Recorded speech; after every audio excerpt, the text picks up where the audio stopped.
La qualité d'impression et les performances des dernières imprimantes 3D sont assez exceptionnelles. Par contre, si on veut que notre imprimante reste comme ça le plus longtemps possible, on est obligé de passer par la case maintenance. Bienvenue amis bricoleuses et bricoleurs. Aujourd'hui, je vous propose de vous présenter comment je réalise la maintenance de mon imprimante 3D Bambula Bixin Carbone. On va d'abord commencer par retirer tous les morceaux de plastique qui traînent à l'intérieur du caisson. Une fois que c'est fait, on va aller dans les réglages de l'imprimante afin de baisser la hauteur du plateau et le mettre le plus bas possible. Tant qu'on est dans les réglages, on va aussi vérifier le temps total d'impression que l'imprimante a exercé. Maintenant que c'est fait, on va pouvoir débrancher l'imprimante. Si vous avez un AMS, vous allez en profiter pour le débrancher de l'imprimante. Vous avez juste à débrancher le câble de connexion et pour enlever le câble PTFE, il vous suffit d'appuyer sur la petite gâchette à l'intérieur de l'AMS. Maintenant que l'AMS est libre, on va déjà procéder par une première étape de vérification visuelle. Ce qui est important de regarder dans l'AMS, ça va être les petits entonnoirs au niveau de chaque entrée de filament. Si vous utilisez des filaments rugueux comme les filaments carbone, vous pouvez voir que cet entonnoir va vite s'abîmer. Selon son état, il faudra le remplacer. La pièce intérieure de l'AMS est fixée par deux vis. Si vous les dévissez, vous allez pouvoir avoir accès à tous les tubes PTFE qui sont dessous. Il est important de regarder leur état pour notamment les changer si vous voyez qu'il y a des restes de filaments ou qui sont trop abîmés. Je profite de cette première maintenance pour remplacer le système de dry, d'asséchage du filament. A l'origine, c'est ces deux petits sachets qui sont fournis avec l'imprimante qui s'occupent de déshydrater les filaments. Avec le temps, ils deviennent inutilisables. J'ai donc acheté des billes de déshydratation qui sont réutilisables, il suffit juste de les mettre au micro-ondes une fois qu'elles sont utilisées. Pour ce faire, j'ai récupéré un modèle 3D qui me permet de mettre toutes les billes et de visualiser assez simplement leur couleur. L'avantage, c'est que ces billes sont oranges et quand elles sont trop humides, elles vont devenir vertes, donc c'est un indicateur visuel assez simple. Maintenant qu'on a fini avec l'AMS, on va pouvoir retourner sur l'imprimante. La première chose à faire, ça va être de faire un nettoyage grossier. Avec une microfibre, on va enlever toutes les poussières sur le caisson extérieur. Pour laver les vitres, j'utilise le même produit que pour laver les vitres chez moi.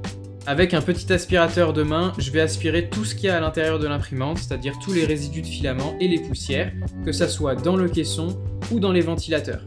Au total, il y a 3 ventilateurs à vérifier, celui de la tête d'impression, celui sur le côté, et il y a aussi le petit élément jaune qui appartient à l'extrudeur à l'intérieur de l'imprimante.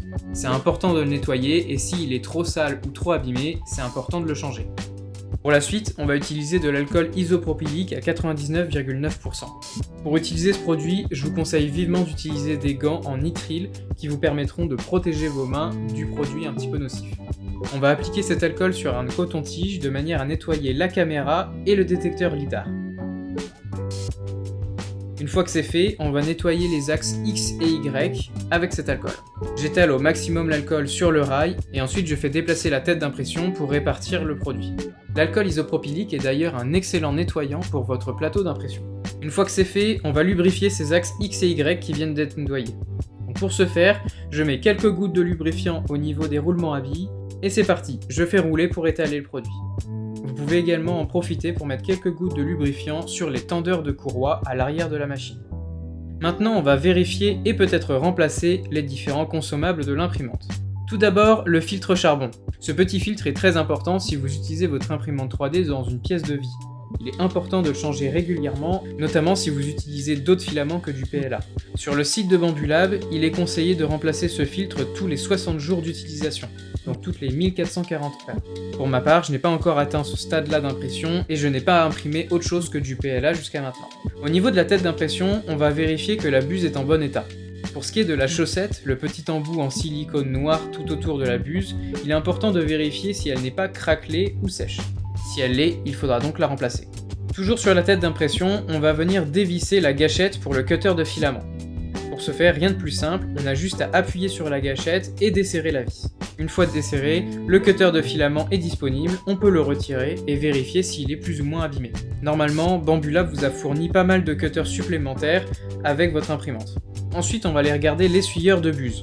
C'est ce petit rouleau qui se retrouve au niveau de la goulotte pour sortir les surplus de filament. Pour ma part, il n'est pas dans un excellent état, mais il est encore utilisable. Maintenant que c'est fait, on va pouvoir graisser les tiges filetées de l'axe Z. Comme c'est ma première maintenance, je vais utiliser le petit sachet de graisse qui a été fourni avec l'imprimante par Bambulab. J'étale la graisse tout au long des 3 tiges filetées en partant du haut vers le bas. Je m'en rendais pas forcément compte, mais au final, dans un petit sachet, il y a suffisamment pour pouvoir graisser les 3 axes. Maintenant que j'ai étalé la graisse, je vais pouvoir remettre en place mon imprimante 3D et la brancher. Ça y est, j'ai remonté l'imprimante et je l'ai branchée. Je retourne dans les réglages et cette fois-ci, je vais monter l'axe Z jusqu'en haut. De cette manière, la graisse que j'ai étalée précédemment va pouvoir se disperser de manière homogène tout au long de la tige filetée. Une fois arrivé tout en haut, je vais redescendre le plateau tout en bas pour être sûr que tout est bien étalé. Maintenant que tout est bien étalé, je vais pouvoir enlever le surplus de graisse. Pour terminer la maintenance de l'imprimante, on n'a plus qu'à aller dans les paramètres et lancer une calibration générale. De cette manière, l'imprimante va pouvoir se recalibrer avec ses nouveaux paramètres afin de vous garantir la meilleure qualité d'impression. Maintenant que c'est fait, on peut s'empresser de relancer un print et de profiter de notre imprimante 3D. Pour ma part, c'était la toute première maintenance que je faisais sur cette imprimante 3D qui a seulement 3 mois. Je pense que 3 mois c'est une bonne périodicité pour la maintenance préventive de cette machine, à condition de le rester dans une utilisation normale avec des matériaux assez simples comme le PLA. On a beau avoir de plus en plus de technologies poussées dans notre imprimante 3D, il est toujours important de prendre un temps pour faire une petite maintenance préventive, notamment au niveau des axes, pour ce qui est de la graisse et de la lubrification, car peu importe les technologies embarquées dans votre machine, ça reste une machine qui fonctionne avec des axes mécaniques, donc il est important d'en prendre soin si on veut maintenir des bonnes performances.